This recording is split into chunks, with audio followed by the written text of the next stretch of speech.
Bienvenidos a un nuevo análisis a fondo. La verdad es que hoy traemos un material que sinceramente tiene la capacidad de cambiar por completo la perspectiva sobre un tema que satura los titulares a diario. Totalmente. Y es un tema del que parece que ya se ha dicho todo, pero las fuentes de hoy demuestran que no es así. Exacto. La misión de hoy es sumamente clara. Vamos a sumergirnos en unos extractos fascinantes de un documento titulado La septicemia.docs.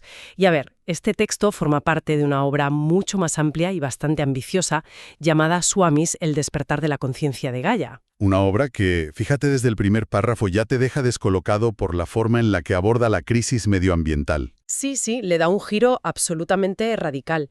Y para quienes nos escuchan, el objetivo de este rato que vamos a compartir es explorar precisamente esa narrativa. Basta con plantear un ejercicio mental por un momento. Hay que visualizar que la Tierra, que la propia Gaia, no es simplemente una enorme roca inerte cubierta de agua que gira en el vacío del espacio. Claro, la propuesta aquí es visualizarla como un organismo vivo, un ser que respira, que tiene pulso, y que ahora mismo es un paciente en estado crítico que acaba de ingresar de urgencia en un hospital. Justo, esa es la potente metáfora central que vertebra todas las fuentes de hoy. Y te digo que impresiona. Impresiona mucho. Es una premisa verdaderamente audaz, y desde el punto de vista del análisis narrativo es muy efectiva. Cuando revisamos las fuentes que vamos a desglosar hoy, lo que encontramos es una mezcla sumamente inusual. Sí, porque no es el clásico texto ecologista, ¿verdad? Que va en absoluto. El texto combina un vocabulario médico, clínico y muy preciso con conceptos de ecologismo profundo. Y a esto se le suma una crítica socioeconómica bastante afilada y finalmente una inmersión en la espiritualidad ancestral. Que dicho así, suena que podría ser un caos de conceptos. Podría serlo, sí, pero no se presenta de forma caótica. Todo se entrelaza cuidadosamente para crear una especie de hoja de ruta hacia la sanación planetaria. No estamos ante un simple informe científico sobre el clima lleno de cifras y porcentajes. Es en esencia una radiografía espiritual y física de nuestro propio planeta. Y creo que es crucial establecer desde el principio por qué un enfoque como este resulta tan relevante en el panorama actual para nuestra audiencia. Vivimos en una época de absoluta sobrecarga de información sobre el cambio climático. Desde luego. Es un bombardeo constante. Un punto en el que la mente humana simplemente desconecta por pura fatiga. Es casi un mecanismo de defensa. Efectivamente, se produce una desensibilización hacia los datos. Pero este texto ofrece una vía de procesamiento completamente diferente. Pasa del frío dato científico a la empatía más profunda. Obliga a quien lo lee a percibir el deterioro del planeta como si fuera el sufrimiento físico de un ser querido que está postrado en la cama de un hospital. Esa transición de la estadística aséptica a la empatía visceral es el núcleo de este documento. Al personificar a la Tierra de esta manera tan literal, el autor consigue que las consecuencias de la actividad humana dejen de verse como un problema logístico a resolver en las próximas décadas. Se convierte en algo inmediato. Exacto. Pasan a ser un trauma físico, una emergencia médica que está ocurriendo en este mismo instante, lo cual genera un sentido de urgencia emocional que los datos puros raramente consiguen despertar en la sociedad. Vale, vamos a desgranar esto. El texto entra de lleno en este diagnóstico clínico desde el principio. Mencionabas antes esa radiografía física y espiritual. ¿Cuáles son exactamente los síntomas de este paciente que acaba de ingresar en la sala de urgencias planetaria? Porque la analogía que hace el autor es bastante detallada. Muy detallada. Y francamente bastante perturbadora cuando se analiza de cerca. El autor describe 3 síntomas principales y muy alarmantes que sufre el cuerpo de Gaia. El primer síntoma que detalla es la septicemia, que de hecho da título a esta parte del documento. Claro, de ahí el nombre del archivo. Eso es. En el cuerpo de un ser humano, una septicemia es una infección generalizada y gravísima en el torrente sanguíneo, que si no se trata pone fin a la vida rápidamente. Bueno, pues en la anatomía de Gaia, esa sangre vital está representada por los ríos y los océanos. Es una imagen tremenda, ¿eh? El sistema circulatorio del planeta entero sufriendo una infección letal. Exactamente. El texto describe cómo estas aguas, que en un estado de salud óptimo eran cristalinas y servían como reflejo de la pureza del alma del planeta, ahora están completamente envenenadas.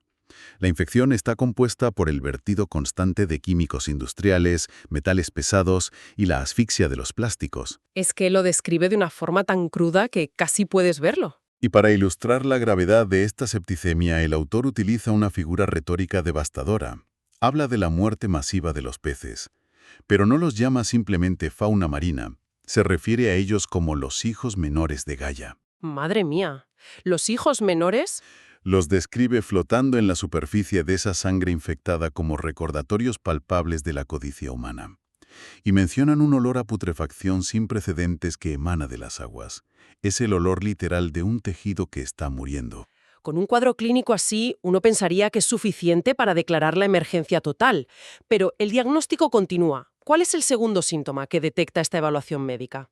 El segundo síntoma es una hipertensión severa, una presión arterial completamente descontrolada. Y la causa clínica que el texto atribuye a esta hipertensión es la sobreexplotación implacable de los recursos físicos del planeta. Es decir, seguimos castigando el cuerpo. Sí, la anatomía Gaia sigue desarrollándose aquí. Los grandes bosques se describen explícitamente como sus pulmones, y el autor señala cómo están siendo extirpados, talados sin piedad, lo que reduce drásticamente su capacidad para oxigenar su propio cuerpo. Claro, como a un paciente al que le falla la respiración. Y por otro lado, la tierra fértil se equipara a su piel. Una piel que está sufriendo abrasiones graves, que está erosionada y envenenada por el uso sistemático de pesticidas agrícolas. Y me imagino que la sangre vital, el agua que mencionábamos antes, con la septicemia, también juega un papel en esta hipertensión. Por supuesto. Esa misma sangre es bombeada, desviada de sus cauces naturales, drenada de los acuíferos subterráneos y embotellada para ser vendida por unos pocos. Esto altera por completo la presión del sistema circulatorio. Y el tema de las ciudades, que también lo menciona, ¿no? Sí, además dentro de este cuadro de hipertensión el autor asocia el calor abrasador que retienen el cemento y el acero de las grandes metrópolis con un aumento drástico de la temperatura corporal general, lo que los meteorólogos llamarían olas de calor extremo y sequías prolongadas. El texto lo diagnostica como una fiebre altísima y peligrosa. El cuerpo de la Tierra está ardiendo en un intento de lidiar con la agresión. Y luego llegamos al tercer síntoma, que es probablemente el que me pareció más inesperado al revisar las fuentes, porque sale un poco de la ecología más tradicional. Habla de un entumecimiento, una especie de parálisis en las extremidades del paciente. Así es una de las analogías más singulares de todo el texto. Argumenta que la Tierra posee su propio sistema nervioso, compuesto por campos electromagnéticos naturales que, en un estado saludable, fluirían libremente conectando cada rincón del globo. Vale, campos electromagnéticos naturales. Sin embargo, el diagnóstico señala que este flujo está bloqueado, provocando esa parálisis. Y el agente causante de este bloqueo es la inmensa red de infraestructura humana. Hablamos de las infinitas torres de alta tensión, las redes de cableado y la proliferación de antenas de telefonía móvil.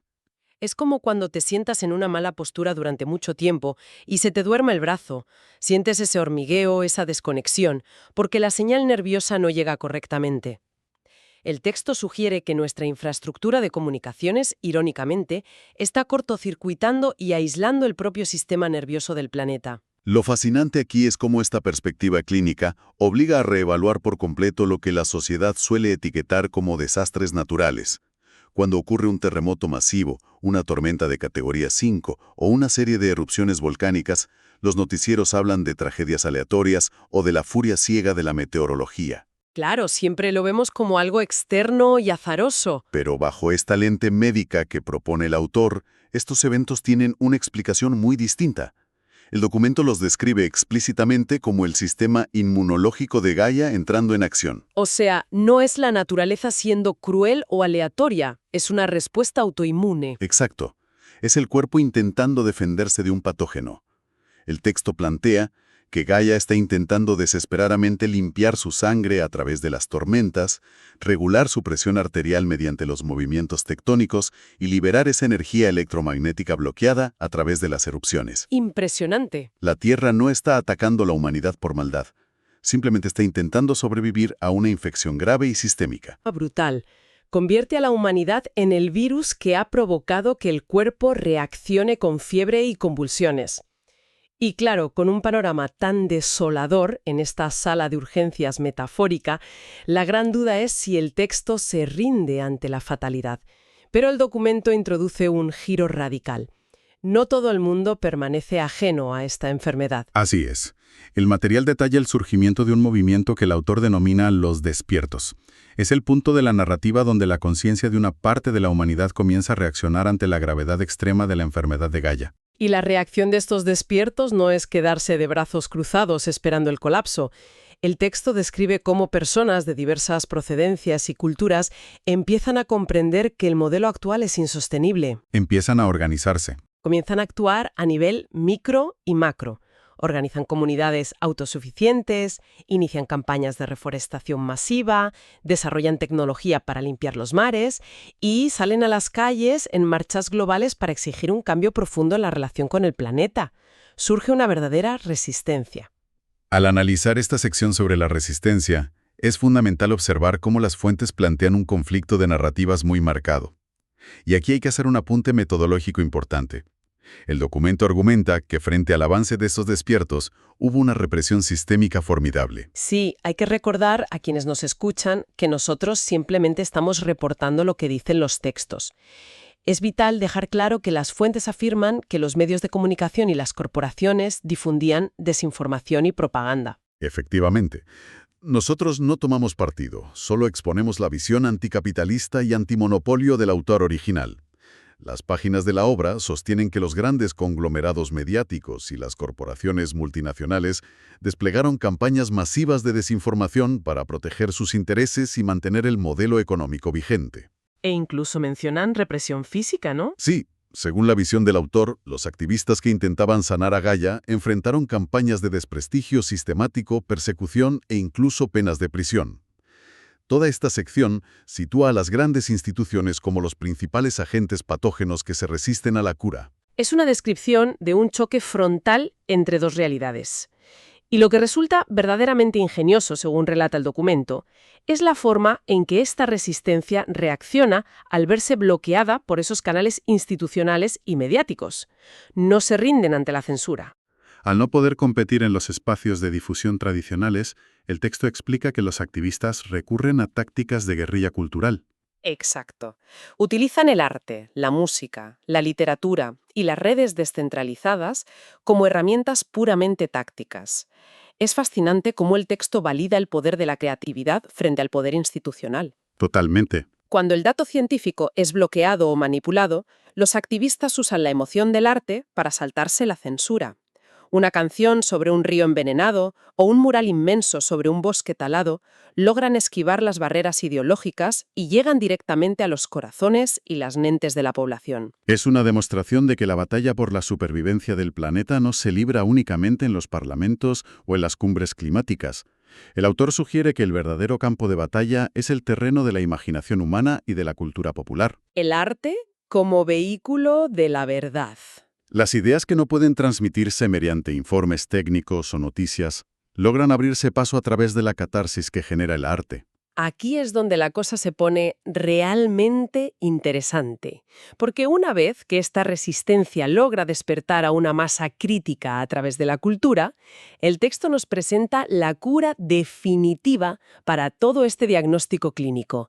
Y resulta que el tratamiento médico que proponen los documentos no pasa simplemente por inventar un filtro de carbono más eficiente o implementar una nueva tasa impositiva sobre el plástico. Va mucho más a la raíz. La solución planteada va mucho más allá de lo logístico. Es una solución profundamente espiritual. El documento da un salto cualitativo inmenso en este punto.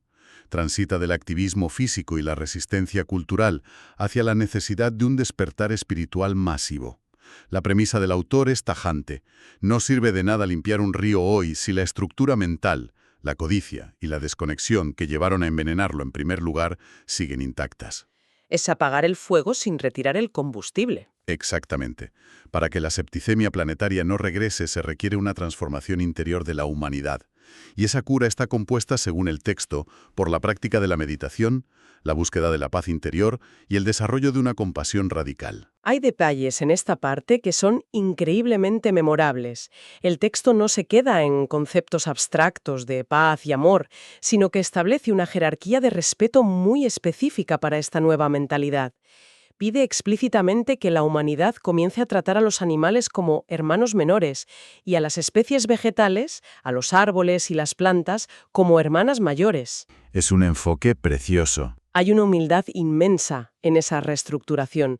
Básicamente exige bajar a la humanidad del pedestal arrogante de dueños y administradores del mundo para colocarla en una dinámica familiar de respeto mutuo y muy horizontal. Dar de autoridad a esta sabiduría, el documento introduce una figura histórica de gran peso, Suawimish, ampliamente conocido en la historia como el Gran Jefe Seattle. La fuente recupera a este líder indígena del siglo XIX, señalando que él ya había profetizado y advertido sobre este colapso y el posterior despertar de la conciencia de Gaia. Claro, no es una idea nueva. En la narrativa del texto, Suawimish sirve como un anclaje histórico. Es la demostración de que esta nueva mentalidad no es un invento moderno de los activistas, sino una sabiduría antigua que fue ignorada por el progreso. Su figura inspira a los despiertos a mantener el rumbo incluso frente a la pérdida de líderes contemporáneos que cayeron en la resistencia. Es como si la clave para asegurar el futuro estuviera escondida en el pasado, guardada celosamente por aquellas culturas que, a pesar de la presión, nunca perdieron su vínculo simbiótico con la Tierra. Esto plantea una pregunta importante al reflexionar sobre la obra completa. El texto exige de manera inequívoca que la sociedad moderna, que está hiperindustrializada, se humille y aprenda de los pueblos originarios reconociéndolos como los verdaderos guardianes de la medicina planetaria. Una lección de humildad a gran escala. Pero el autor va un paso más allá. Esta cura espiritual no se limita a abrazar árboles de forma romántica. Propone un rechazo absoluto y fundacional a la maquinaria de la guerra, la violencia sistémica y la corrupción institucional. Según las fuentes, la sanación de Gaia requiere un pacifismo radical entre los seres humanos y una solidaridad que rompa la barrera de las especies. Entonces, ¿qué significa todo esto? ¿Hacia dónde conduce este largo viaje que empezó en una lúgubre sala de urgencias, pasó por las calles con la resistencia y se adentró en este despertar espiritual tan profundo? La última parte del documento se encarga de dar un desenlace a esta crisis. Y es un clímax donde se mezclan conceptos verdaderamente sorprendentes para alcanzar lo que solo se puede describir como una utopía energética. El desenlace es fascinante porque integra un elemento tecnológico inesperado. La fuente describe un momento de inflexión donde la sabiduría ancestral converge directamente con la tecnología liberada. Y aquí es donde el texto subraya una referencia muy específica. Rescata la visión del célebre inventor Nikola Tesla sobre la energía libre e inagotable. De repente, en medio de esta revolución de la conciencia, el texto afirma que las teorías de Tesla se hacen realidad a escala global. Menciona que los sistemas para aprovechar la energía solar, eólica y electromagnética se vuelven completamente gratuitos y accesibles para cualquier persona en cualquier rincón del globo. Un cambio en las reglas del juego. Al lograr esta hazaña tecnológica, se doblega definitivamente la resistencia de los gobiernos y las corporaciones que, según la narrativa del autor, habían suprimido estos avances para mantener su monopolio basado en los combustibles fósiles. La figura de Tesla se utiliza aquí como el arquetipo definitivo de la tecnología al servicio de la humanidad en contraposición a la tecnología al servicio del capital o de la represión. Al democratizarse de manera absoluta la energía, el texto explica que se desencadena un cambio de paradigma global y una transformación económica sin precedentes. Lógico, si la energía es gratis, todo el sistema económico cambia. La fuente describe el fin repentino del consumismo desenfrenado ya que la escasez artificial desaparece. El modelo económico mundial abandona la codicia y la producción en masa transoceánica, centrándose en cambio en la producción local, ética y sostenible. E incluso el tejido social cambia desde la base. El texto hace hincapié en que el sistema educativo se reforma desde sus cimientos. Las escuelas dejan de ser fábricas de trabajadores para el engranaje corporativo y pasan a centrarse casi exclusivamente en enseñar a las nuevas generaciones cómo mantener la conexión con la naturaleza, comprendiendo los ciclos de Gaia, para no repetir jamás los errores del pasado. Todo esto culmina en la remisión completa de la enfermedad del paciente. Es un cierre realmente esperanzador. El documento relata que, gracias a esta fusión de empatía profunda y tecnología libre, la humanidad deja atrás su complejo de superioridad. El rol cambia por completo. La especie humana asume el papel de una madre devota que cuida de su hijo enfermo. Dejamos de ser dueños para ser cuidadores. Y gracias a estos cuidados, la paciente sana. La septicemia desaparece y los ríos vuelven a ser cristalinos. Los pulmones de los bosques reverdecen curando la hipertensión. Y el sistema nervioso electromagnético del planeta vuelve a fluir libremente en una nueva era de armonía total. A modo de resumen general de todo esto, se puede afirmar que el viaje analizado hoy abarca un arco narrativo colosal. Se inicia en el abismo de un diagnóstico clínico aterrador, observando un planeta moribundo asfixiado por su propia sangre vital contaminada y con su sistema nervioso colapsado por infraestructuras invasivas. Un inicio muy oscuro. Y desde esa profunda oscuridad la narrativa traza un camino viable hacia una utopía que logra reconciliar dos mundos aparentemente incompatibles: el ecologismo profundo y ancestral de los pueblos originarios con el triunfo absoluto de la alta tecnología de la energía libre. Y es un recorrido que verdaderamente saca a quien lo lee de la parálisis y la desesperación, ofreciendo una hoja de ruta cimentada en la acción cultural y la expansión de la conciencia. Precisamente ahí reside el mayor valor de analizar estas fuentes hoy en día. En medio de un mar constante de mensajes apocalípticos sobre el futuro climático, este texto propone una tesis fundamental. El verdadero motor del cambio ambiental a gran escala no puede ser el miedo al desastre o la culpa por las emisiones. Claro, el miedo agota. El miedo y la culpa son emociones que a la larga paralizan y generan apatía en la población. El motor que propone el autor es un cambio profundo en la percepción ontológica de nuestro entorno. Es dar el salto hacia la empatía espiritual, comprendiendo a la Tierra como un ser sintiente y vulnerable que requiere cuidados urgentes y no como un mero almacén de recursos a gestionar. Y para cerrar este análisis a fondo, hay una idea que subyace en todo este material y que resulta perfecta para dejarla flotando. El texto propone que la supervivencia y sanación planetaria exigen la unión perfecta de dos paradigmas. Así es. Por un lado, requiere el misticismo, la humildad y la conexión sagrada con la naturaleza propias de los pueblos indígenas. Pero por otro lado, requiere la hipertecnología y la innovación científica que representa el sueño de la energía libre de Nikola Tesla. Para quienes nos escuchan, el gran dilema para llevarse a casa y darle vueltas es el siguiente. ¿Cómo se vería realmente en la práctica una sociedad moderna que logre equilibrar ambas fuerzas a la perfección? Esa es la clave. ¿Pueden convivir de verdad el diseño del microchip más avanzado del mundo y el respeto sagrado e intocable por un bosque milenario, de manera que ninguno termine destruyendo al otro? Es un desafío inmenso para la imaginación colectiva. Ha sido un verdadero placer explorar las profundidades de este documento hoy con todos. Esperamos que este tiempo haya encendido ideas nuevas. Hasta la próxima. Un saludo y hasta la próxima.